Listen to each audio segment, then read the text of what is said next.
Hello, everybody. Forgive the very strange type of new real-life video that we're currently engaged in. I'm sitting here with Krystal. Hi, guys. So I was going to do a separate segment on this, but I didn't have the time to sit down and do one of those videos where you see the screen capture and I'm talking, and we're just super busy. So you're just going to have to settle for the real-life stuff here. But ooh, look at that. Was that an eagle or a hawk? What was that? Anyway, I think it was a hawk. Yeah, that was bizarre. It looked like a pterodactyl was flying over the car. Anyway, so let me walk everybody through this. Yesterday was the Amazon labor union election. Now, there's a lot of things that are interesting about it because Christian Smalls is the one who really ran it. He's the one who's been organizing behind the scenes. Christian Smalls, of course, used to work at Amazon, and he's the guy who blew the whistle about the lack of COVID protections and all that stuff. And originally, I think they were trying to get with an official union that already exists to organize Amazon, but that really didn't work out. There's a bunch of issues with that. I mean, some of those unions, the leadership of those unions are kind of corrupt, and he decided, let's try to do this the independent way.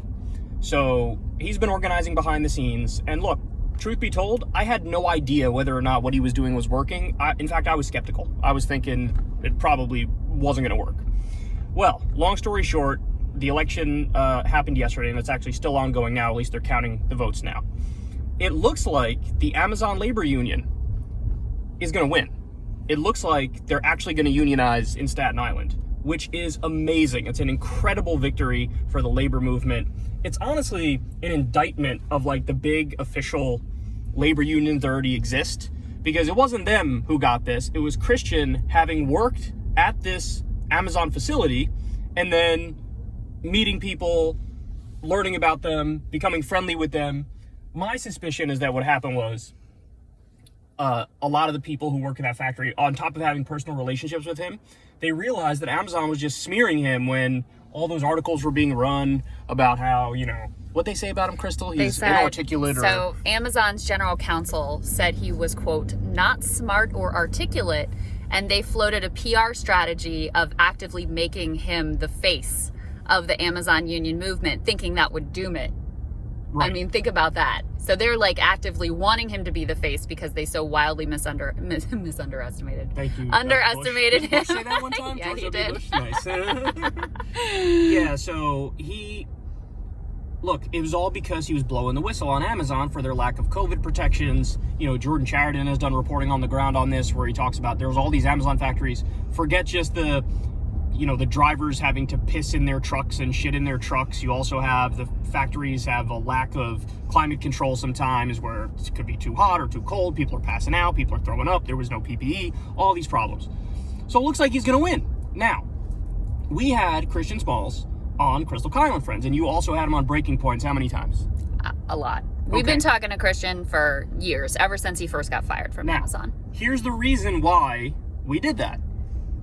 Because we fucking care, and we want them to actually win, and we want them to get their union. And nobody cares more about this than Krystal. Krystal was following this election with a hawk's eye yesterday. I mean, how many times did you reach out to me in the day telling me an update on the vote tally? I was kind of freaking out. Yeah, she was like, oh my God, they're gonna win. Oh my God, this is amazing. But when we had Christian Smalls on our podcast, one of the things he told us, and look, this was heartbreaking. I wish this wasn't the case, but it is. It's what happened. He had went to, when they were having the protest about the eviction moratorium. Remember, the eviction moratorium was lifted, and so Cori Bush was sleeping outside to protest that. Remember that? Yep. Christian Smalls went to D.C. to meet not only with Cori Bush to stand in solidarity on this issue, but also whoever else was showing up where Cori Bush was. And a bunch of squad members showed up there to show their support. And so Christian Smalls met them. He had conversations with various squad members. I think it was AOC in particular who we talked to. And AOC told him in no uncertain terms, oh, you're the Amazon labor union guy. Oh my God, that's awesome. I support you. I'm going to come. I'm going to do whatever I can. I'm going to show up there.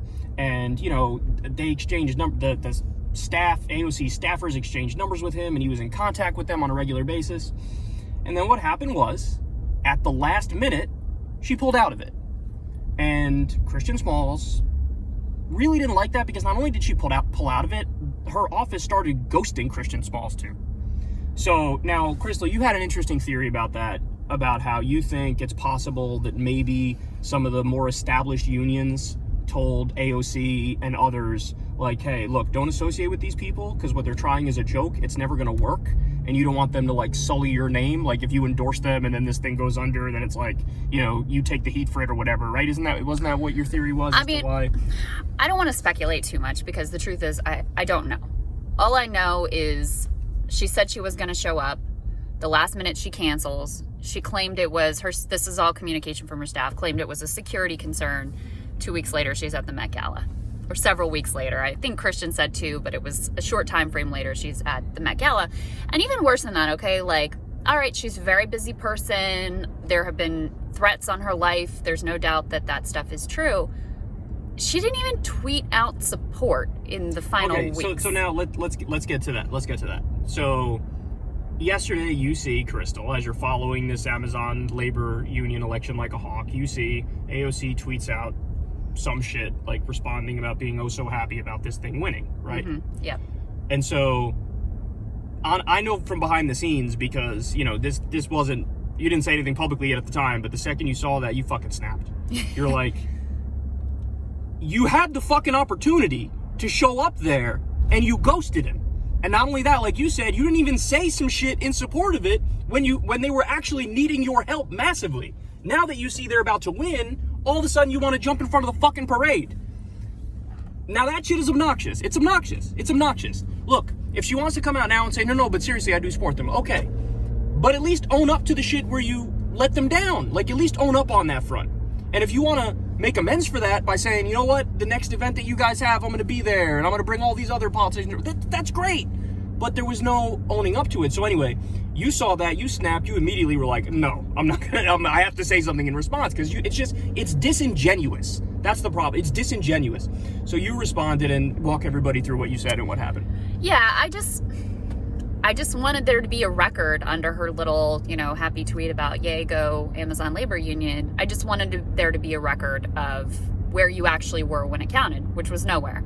So I responded with, a link to the interview that Kyle and I did with Christian, where he explained everything that happened. And I said, when it really counted, you left them high and dry and couldn't be bothered to say anything until they were on the cusp of victory. And by the way, these are your constituents.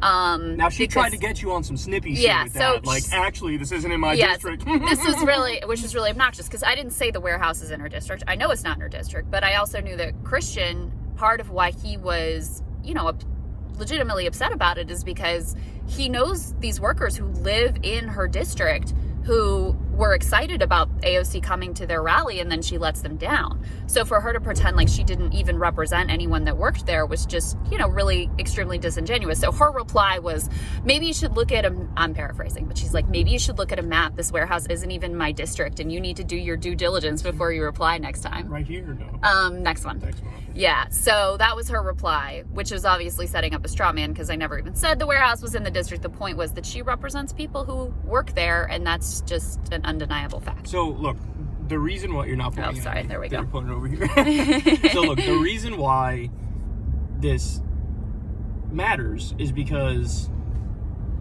she's trying to cover up the fact that she wasn't there when it counted, okay? And now, she knows that, which is why she had such a snippy response, because it struck a nerve. That's the main point, is that the reason why she so angrily responded to Krystal is because Krystal touched a nerve, because she's fucking right about it. She's right about it. And again, so if AOC has a problem with any of this, don't take it up with us. Take it up with Christian Smalls, who is the one who said you left him high and dry, okay? So you don't have a problem with Kyle Klinsky. You don't have a problem with Krystal Ball. When you responded with that tweet, you had the interview in the tweet, and everybody could see with their own two eyes what Christian Smalls said, and he's the one who earned this victory. And so if you have a problem, then take it up with Christian Smalls. But the fact of the matter is, listen, so now let's get to where we're at this current moment. Can I say one more thing about that? Sure, of course, go ahead. Christian also weighed into this debate. After she basically tried to make it seem like she didn't represent anyone who had anything to do with this warehouse. And I think that is hurtful to him and to, the people that he knows. So he replied just saying, look, that's terrible. I personally know people who commute from your district to the Staten Island warehouse. And Look, I also think it's noteworthy. She was happy to go back and forth with me a few more times and other like media types, but she never responded, at least at this point, to Christian and what he was saying. And that's the person, I mean, that's who this is really about. It's about these workers. It's about Christian. It's about the fact that on what is the most potentially transformational labor fight that's happening right next door to you with your own constituents involved, you, for whatever reason, you weren't there. And yeah, I think is that the most important thing is what's happening on the ground and the incredible victory they look like they're on the cusp of pulling off. But it absolutely matters who was there, who had their back, and who was a true ally in this fight. I think it's a very revealing moment, in fact, and not just for AOC, but for everyone who claims to be, supporter of workers and supporter of unions. When the chips were down and it really mattered, and you have this guy doing this extraordinarily courageous and historic thing, where were you and what'd you have to say about it? And look, he was a long shot, which is why she was probably coached, hey, might not be the best idea to do this, but you know who else was a long shot? AOC. You were a long shot. And so you realized you were doing something, oh my God, this is so hard, I might not win. And very few people were there for you when you first started, and you can remember that and be like, well, so is this really about solidarity? Is this really about making change for positive stuff? Or is it like, are you safely calculating? And that's the main argument against what you're doing here. Stop safely calculating and actually lead with heart and lead with principle and realize, hey, even if it goes up in smoke, at least I was there to try to do the right thing. But look, to end this all, I want to end it on a more positive note, because this isn't fucking personal. Like, who gives a fuck about Kyle Kalinske or Krystal Ball or AOC or our fifis? I don't care, neither should you. What matters is, okay, what are you going to do now? So do you want to make amends? Do you want to, go talk to Christian Smalls? Go show up to the next event.